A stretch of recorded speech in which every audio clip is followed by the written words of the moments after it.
Hello friends, welcome back to my channel Earth Mom Dehradun. मैं हूं ज्योति और वेलकम है आप सभी का मेरे चैनल में। छोटों को ढेर सारा प्यार और बड़ों को राधे राधे। तो इसी के साथ आज का रिएक्शन वीडियो शुरू करते हैं। तो बसंती जी का आज का व्लॉग मैंने देखा और व्लॉग देखने के बाद हमें ये चीज़ें पता चली कि कुआं बंद करने की तैयारी हो चुकी है।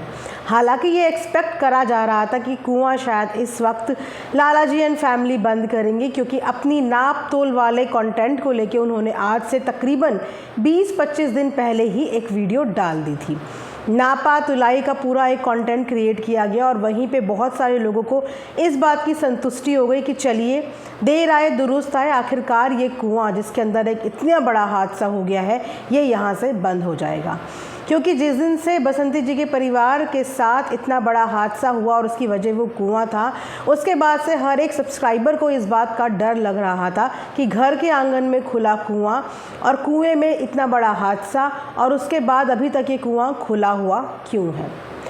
ये कुआं सिर्फ बसंती और बसंती के परिवार के लिए ही हानिकारक नहीं है, इनफैक्ट वहाँ पे आजू बाजू रहने वाले बहुत से लोगों के लिए वो एक बहुत ही बड़ी गंभीर दुर्घटना का कारण बन सकता है। जिसके साथ बीती होती है, जिसके साथ होता है, उसे तो उस चीज़ का डर होता ही है, लेकिन आसपास के लोग भी उस चीज़ से बहुत ज़्यादा डर जाते हैं। और उसी का नतीजा है कि सब्सक्राइबर भी वो कुआं जब वीडियो में देखते हैं तो वो सिर्फ एक ही कमेंट करते हैं कि जितना जल्दी हो सके इस कुएं को बंद करवा दीजिए।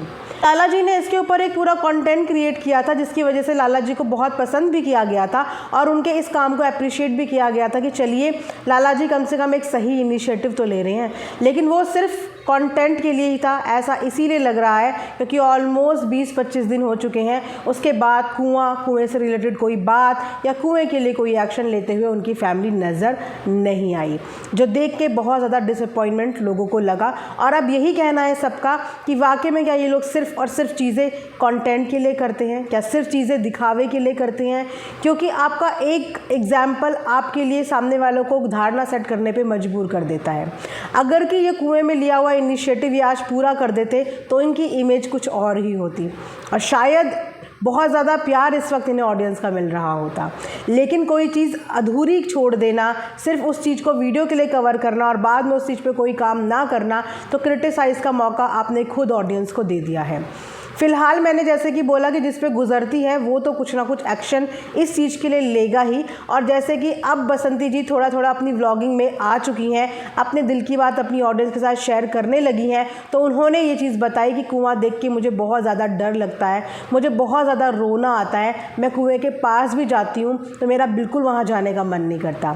जाहिर सी बात है कि जिसकी ज़िंदगी में इतना बड़ा हादसा जिस कुएँ की वजह से हो गया, उस इंसान को वहाँ जाने में डर भी लगेगा, खौफ भी लगेगा, मन भी नहीं करेगा। लेकिन फिर भी मजबूरी देखो कि इंसान को रोज़ सुबह उठ के सबसे पहले उसी कुएं के दर्शन करने पड़ते हैं जिस कुएं की वजह से किसी औरत का सुहाग उजड़ गया। खैर, इनके लाला जी के परिवार ने कोई इनिशिएटिव लिया हो या नहीं लिया हो, बट अपनी सूझबूझ के हिसाब से और अपने हिसाब से बसंती के परिवार ने इस चीज़ पे इनिशिएटिव ज़रूर ले लिया है। तो उन्होंने पूरी बल्लियाँ वल्लियाँ इकट्ठा करके बल्लियों की मदद से कुएं को कवर करने की कोशिश, जितना देखिए उनका पैसा अलाउ किया, जितना वो अपनी सूझबूझ से कर पाए, उन्होंने वो इनिशिएटिव उस कुएँ के लिए लिया। क्योंकि सबसे ज़्यादा खतरे की घंटी वो कुआं उन्हीं के परिवार के लिए, क्योंकि उनके बिल्कुल घर के सामने है और जैसे कि उनके साथ इतनी बड़ी घटना घटी है तो जाहिर सी बात है कि आज तक भी उनके दिमाग से वो दिन नहीं निकल रहा होगा जिस दिन ये पूरी घटना घटी। लेकिन अभी उन्होंने जो काम किया है वो भी कोई पक्का काम नहीं है, थोड़ा कच्चा पक्का काम ही है। बल्लियां हैं, हिल हुल भी सकती हैं, इधर उधर भी हो सकती हैं, और आने वाले टाइम पे आप जानते ही हैं कि गोलू यहाँ पे होगा नहीं। फ़िलहाल गोलू अपने घर के काम में बहुत ज़्यादा मदद कर रहा है, रोज़ कुछ ना कुछ चीज़ें कर रहा है ताकि उसके जाने के बाद पीछे से घर में कोई परेशानी या दिक्कत का माहौल ना बने। लेकिन एक बच्चा कितनी सारी चीज़ें कर लेगा, उसकी सूझबूझ जितना कहती है वो उतना अपनी तरफ से करने की पूरी कोशिश करता है। फ़िलहाल उन्होंने बल्लियों से उस कुएं को कवर तो किया है, लेकिन अभी भी वो एक कच्चा पक्का काम है। इसीलिए ऑडियंस फिर भी उम्मीद लगा रही है कि अब तो कुछ शर्म करनी चाहिए लाला जी की फैमिली को कि बच्चे अपनी तरफ से मदद कर रहे हैं, अपनी तरफ से तरीके निकाल रहे हैं। और अगर बड़ा कोई इस चीज़ पर दिमाग लगाए तो क्या क्या तरीके नहीं निकल सकते एक कुएं को बंद कराने के लिए। बहुत सारे तरीके निकल सकते हैं, बिना कम खर्चे पे बहुत सारे तरीके निकल सकते हैं उस कुएं को बंद कराने के लिए। लेकिन यहाँ पे कोई भी आके पहल नहीं कर रहा है, परिवार की किसी भी चीज़ में मदद करता हुआ नज़र नहीं आ रहा है, जो देख के बहुत ज़्यादा अफसोस होता है कि उस कुएं से खतरा तो सबको है ना, तो सब आके इस चीज़ में मदद क्यों नहीं कर रहे हैं। सिर्फ एक परिवार जिसके ऊपर ये घटना घटी है, क्या सिर्फ उसी की जिम्मेदारी है इस चीज़ को बंद करने की? क्या जो जानवर वहाँ पे पाले हैं, जो छोटे छोटे पिल्ले वहाँ पे पाले हैं, क्या उनकी सेफ्टी की जिम्मेदारी नहीं है इन लोगों की? क्या सिर्फ उसको, उन बच्चों को, उन पिल्लों को झूठा खाना देना, वो खाना देना जो उन बच्चों के लिए सही भी नहीं है, वो चीज़ देने तक की जिम्मेदारी है इनकी? मैं इस चीज़ के बारे में बिल्कुल भी बात नहीं करना चाहती थी, क्योंकि मैं हमेशा देखती हूँ कि जब भी उन छोटे छोटे बच्चों को, पिल्लों को खाना दिया जाता है तो वो अपना खुद का बचा हुआ खाना दिया जाता है। एक इंसान कई तरीके के मिर्च मसाले खाता है, लेकिन एक छोटे पिल्ले के लिए वो मिर्च मसाले वाला खाना बहुत ज़्यादा हानिकारक होता है उसकी सेहत के लिए, लेकिन फिर भी उन बच्चों को वही खाना देके परोस दिया जाता है। उसके अलावा खाना खिलाने तक की जिम्मेदारी है, वो छोटे छोटे बच्चे हैं, अभी बड़े हो रहे हैं, कूदते कूदते, भगवान न करे कुएं में कोई गिर गया या कुछ हो गया, उसके बाद रो के अफसोस मना के या वीडियो बना के तो कुछ नहीं होगा ना। उससे पहले उनकी सेफ्टी का भी तो ध्यान रखना आपकी जिम्मेदारी है। अगर आपने किसी जीव जंतु को पाल लिया है, आप उसका खाना पीना कर रहे हो, तो उसकी सेफ्टी की जिम्मेदारी भी तो आपकी है। उसके अलावा बात करेंगे कि आज फ़ोन वाला कंटेंट भी हमें देखने को मिला कि गोलू ने अपने दादाजी को फ़ोन दिया है। उनका कहना यही है कि दादाजी को कई बार घर में बहुत ज़्यादा चीज़ों की ज़रूरत पड़ती है, बेसिक नीड है उनको पानी की ज़रूरत, और पानी की ज़रूरत के लिए उन्हें फिर इंतज़ार करना पड़ता है, या उनके पास कोई साधन नहीं होता अपना मैसेज देने का कि मुझे घर पे इस चीज़ की ज़रूरत है। और जैसे कि बूढ़ा इंसान भी है, बूढ़ा शरीर भी है, 100 बातें हो सकती हैं, दुख तकलीफ़ हो सकती है, और अगर बसंती जी खेत पे रही या बच्चे इर्द गिर्द नहीं रहे तो वो कैसे अपना मैसेज कन्वे करेंगे या कैसे अपनी परेशानी बता पाएंगे। तो इसके लिए गोलू ने उनको एक फ़ोन दिया, जो फ़ोन उनके मासा ने उनको पहले दिया हुआ था, तो वो पुराना फ़ोन उन्होंने अपने दादाजी को दिया ताकि दादाजी को जब भी कोई ज़रूरत हो तो दादाजी उस फ़ोन के माध्यम से उनसे कॉन्टैक्ट कर ले या अपनी परेशानी बता दें। लेकिन फ़ोन देने से ज़्यादा लोगों का ध्यान इस चीज़ पे गया कि अभी कुछ दिन पहले एक आईफोन के डब्बे में दादाजी के साथ एक प्रैंक वीडियो बनाई गई थी, जिसमें दादाजी के लिए कीपैड वाला फ़ोन लिया गया था, स्पेशली ये बोल के कि दादाजी कीपैड वाला फ़ोन ही चलाते हैं, और प्रैंक के साथ आईफोन के डब्बे में वो पैक किया गया था। ब्रांड न्यू फ़ोन था, तो वो फ़ोन आखिर गया तो गया कहाँ? इस चीज़ में सबके मन में सवाल खड़े हो रहे हैं कि जब दादाजी को फ़ोन, ऑलरेडी नया फ़ोन दे दिया गया था, तो उसके बाद अब दादाजी को, गोलू को सेकंड हैंड फ़ोन देने की ज़रूरत क्या पड़ी? क्या वो फ़ोन भी सिर्फ कंटेंट के लिए था, या वो फ़ोन लिया ही नहीं गया, या वो फ़ोन दिया ही नहीं गया? आखिर इस फ़ोन की मिस्ट्री गई तो गई कहाँ, और फ़ोन की मिस्ट्री हुई तो हुई कहाँ? क्योंकि दादाजी के फ़ोन के ऊपर एक पूरा डेडिकेटेड वीडियो था, और उसके बाद से हमने दादाजी के हाथ में वो फ़ोन दोबारा देखा ही नहीं। और आज गोलू का फ़ोन देने का मतलब तो यही है कि दादाजी के पास फ़ोन है ही नहीं, क्योंकि अगर उनके पास फ़ोन होता तो गोलू को दादाजी को फ़ोन देने की ज़रूरत पड़ती ही नहीं। तो आखिर फ़ोन वाली मिस्ट्री कैसे सॉल्व होगी? अगर आप लोगों को कुछ पता है तो कमेंट सेक्शन में ज़रूर बताइएगा कि आखिर ये फ़ोन वाला जो कहानी है, इसका असलियत क्या है इस कहानी की। उसके अलावा एक चीज़ और आप लोगों को पता होगी कि गोलू बहुत जल्दी दिल्ली जाने वाला है और दिल्ली के काम वगैरह संभालेगा, और साथ ही साथ अपना पैसे खर्चा पानी का भी जो है बंदोबस्त करेगा, क्योंकि उनके घर के बहुत सारे काम इस समय पेंडिंग हैं। सब्सक्राइबर्स के डिमांड पे ही बसंती ने आके अब धीरे धीरे अपनी घर की कंडीशन, अपना आगे का प्लान ऑफ एक्शन, अपने अधूरे काम बताने शुरू करें, क्योंकि उनके सब्सक्राइबर उनसे ये डिमांड कर रहे थे। लेकिन उसके अलावा जो हेटर्स हैं उनका मुँह कोई बंद करवा नहीं सकता। इस चीज़ पे भी उनका बोलना ये है कि देखो आ गई सिंपैथी लेने के लिए, अब लोगों से पैसे कमाएगी और अपना काम करेगी। तो आप जो भी ये कमेंट कर रहे हैं, आप ये बता दीजिए कि क्या आपने सिंपैथी के तौर पे ही बसंती को 10 रुपये भी दिए हैं? 10 रुपये तो कोई इंसान आता जाता अपने ऊपर खर्च कर देता है। क्या आपने सिंपैथी के तौर पे ही उनकी 10 रुपये की मदद करी है? अगर नहीं करी है तो ये कमेंट किस बेस पे आप कर रहे हैं? जब आप सामने वाले की मदद नहीं कर सकते तो ये कमेंट किस बेस पे आप कर रहे हैं कि सामने वाला सिंपैथी ले रहा है? जहाँ तक मैंने एनालाइज़ किया है, जहाँ तक मैंने देखा है कि वो पिछले 1 महीने से चुप है।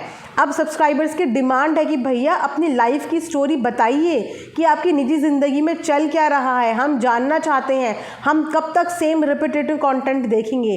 तो उसके बाद जस्ट बिकॉज अपने सब्सक्राइबर की डिमांड पे बसंती जी ने अब थोड़ी थोड़ी चीज़ें अपनी लाइफ की बतानी शुरू करी है। उनका घर जो कि अधूरा रह गया है और जिसे बनने में अभी भी 6 से 8 महीने लगेंगे, उन्होंने बोला है कि जैसे जैसे मेरे पास पैसे आएंगे उस हिसाब से मैं अपने घर का धीरे धीरे हम लोग काम कराएंगे। एक बच्चे के अपने घर को लेके बहुत सारे सपने होते हैं, खासकर तब जब एक बच्चे एक ही कमरे के अंदर सारी ज़िंदगी अपनी अभी तक का बचपन जिन्होंने बिता दिया हो, उनके लिए तो ये एक कमरा उनके पूरे महल से कम नहीं था। इतने सारे सपने आपने देखा कि किस तरीके से गोल्डी इतने सारे सपने बता रही थी, यहाँ से जीना बनाएंगे, यहाँ पे ये करेंगे। तो आप सोच सकते हैं कि वो बच्चे कितने एक्साइटेड थे अपने उस नए कमरे के लिए। लेकिन वो भी सपना उनका टूट गया। लेकिन माँ फिर भी बच्चे के सामने मुस्कुरा रही है, हिम्मत बांध रही है कि हम बनाएंगे, धीरे धीरे बनाएंगे, चाहे 6 महीने लगे चाहे 8 महीने लगे, हम लोग धीरे धीरे बनाएंगे। लेकिन उन्होंने आप लोगों से मदद नहीं मांगी, उन्होंने ये नहीं बोला कि हमें पैसे दे दो। तो फिर किस बात की सिंपैथी आप लोग बोल रहे हैं यहाँ पे, या किस बात का आप बोल रहे हैं कि पैसे लेने की नई टैक्टिस है? कितने पैसे उन्होंने डिमांड कर लिए, कब उन्होंने पैसे के लिए बोला? यस, शुरुआती दिनों में जब उनके साथ ये हादसा हो गया था उस समय वो कैशलेस होंगे, क्योंकि उस समय उनकी ज़िंदगी में एक बहुत बड़ा हादसा हो गया था और उसके खर्चे पानी के लिए आप जानते हैं कि आजकल रीति रिवाज पूरे करने में भी, कोई भी कार्य किरज करने में कितना ज़्यादा पैसा लगता है। और उस समय उनके पास वो अमाउंट नहीं था, तो तब उन्होंने अपना QR कोड शेयर किया था। वो भी आई थिंक सिर्फ 1 या 2 दिन के लिए ही था, उसके बाद वो वहाँ से हट गया था। और जो भी उससे पैसा उनको आया था, उन्होंने अपनी ऑडियंस का थैंक यू भी बोला और बोला भी कि पापा का सारा काम आप लोगों ने जो पैसे दिए थे उससे हो गया है। तो अब तो उन्होंने उसके बाद से आज तक दोबारा कभी किसी पैसे की डिमांड नहीं करी। वो सिर्फ अपनी वीडियोस डाल रहे हैं, अपना कंटेंट बना रहे हैं, एक दिन में 2 वीडियोस डालते हैं। तो क्या आप लोग किसी की वीडियो देखने तक का भी सिंपैथी किसी पे नहीं डाल सकते? जब आप इतने लोगों की बिना किसी कंटेंट के, बिना किसी सर पैर की वीडियो में अपना टाइम वेस्ट कर सकते हैं, तो वहाँ पे अगर कोई इंसान अपनी मेहनत से 2 पैसे कमाने के लिए वीडियो डाल रहा है, मेहनत करके पैसा कमाने को कभी भी सिंपैथी नहीं कहते हैं। अपनी लाइफ किसी के साथ शेयर करने को कभी भी सिंपैथी नहीं कहते हैं। वो डेली व्लॉगर हैं, अगर अपनी डेली लाइफ नहीं दिखाएंगे तो फिर क्या दिखाएंगे? वो सिंपैथी नहीं है, वो अपना कंटेंट आपको दिखा रहे हैं तब आप देखने आ रहे हो। आप फोकट में उनको व्यूज़ नहीं दे रहे हो, उनका कंटेंट देखने के बाद आप उनको व्यूज़ दे रहे हो। तो इस तरीके से किसी की भी मेहनत को अगर आप अप्रिशिएट नहीं कर सकते तो कभी भी किसी की मेहनत का आप लोग इस तरीके से मजाक मत बनाइए या बार बार उनकी सिचुएशन को सिंपैथी नहीं बोलिए, क्योंकि अगर इंसान है तो बोलने की ज़रूरत ही नहीं है, आपको दया वैसे ही उनकी स्थिति पे आ जाएगी। अगर आप वाकई में इंसान हैं और वाकई में एक दिल रखते हैं, इंसानियत रखते हैं, तो ये सिंपैथी वर्ड यूज़ करने से पहले ही आपके दिल में उनको देख के ही दया आ जाएगी, उनकी आज की स्थिति देख के ही दया आ जाएगी, उस औरत को देख के दया आ जाएगी, उन मासूम 2 बच्चों को देख के दया आ जाएगी, उस बूढ़े बाप को देख के दया आ जाएगी। आपको इतनी बड़ी बड़ी बातें बोलनी ही नहीं पड़ेंगी। तो ये था मेरा आज का एक रिएक्शन। आई होप कि आप लोगों को पसंद आया होगा। प्लीज़ जितने भी ऐसे लोग इस दुनिया में हैं जो मेहनत कर रहे हैं और जिन्हें आपके सपोर्ट की ज़रूरत है और आपका बिना कोई खर्चा करे हुए सपोर्ट किसी के लिए बन सकता है, तो प्लीज़ ऐसे सभी लोगों की आप लोग मदद कीजिए। मैं कभी ये नहीं बोलती कि आप किसी को पैसों से ही मदद कर सकते हैं, पैसों के अलावा भी आप किसी को बहुत तरीके से मदद कर सकते हैं, किसी को मोटिवेट कर सकते हैं, किसी का सहारा बन सकते हैं, किसी को अच्छी अच्छी बातें बोल के उसका मेहनत को अप्रिशिएट करके उसे आगे बढ़ा सकते हैं। हमेशा हर मदद सिर्फ पैसे की नहीं होती, पैसे के अलावा भी एक इंसान बहुत तरीके से दूसरे इंसान की मदद कर सकता है। समझो तो बहुत कुछ है, ना समझो तो कुछ भी नहीं है। तो ये था आज का video. Thanks for watching earth Mom Dehradun.